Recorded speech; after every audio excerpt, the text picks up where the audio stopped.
আপনারা তো জড়ো হয়েছেন, আপনাদের কর্মসূচি কি কি থাকছে?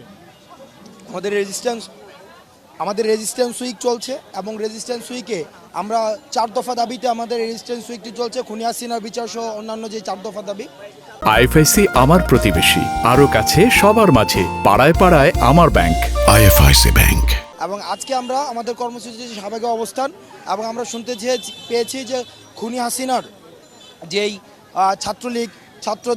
ছাত্রলীগ, যুবলীগ, আওয়ামী লীগের বা অন্যান্য যে দোসর যে সংগঠনগুলো রয়েছে যারা ছাত্রদেরকে মধ্যযুগীয় কায়দায় নির্যাতন করেছে, তারা যতক্ষণ পর্যন্ত তারা প্রতি বিপ্লবের স্বপ্ন দেখছে, তাদের এই প্রতি বিপ্লবের স্বপ্ন অনেক আগেই ভেস্তে গিয়েছে। এখন যাতে করে ছাত্র নাগরিক নিরাপত্তা অনুভব করে, যার কারণে ছাত্র নাগরিক স্বতঃস্ফূর্তভাবে আজকে রাস্তাগুলো দখলে রেখেছে। আপনারা কি করবেন আজকে সারাদিন? আজকে সারাদিন আমাদের এখানে অবস্থান কর্মসূচি থাকবে, তারপরে সেখান থেকে আমরা বিক্ষোভ মিছিল নিয়ে আমরা সড়ক প্রদক্ষিণ করব। ধন্যবাদ। যেটি বলছিলেন সারাদিন অবস্থান করবে এই শাহবাগ যে চত্বর রয়েছে, শাহবাগ মোড়ে।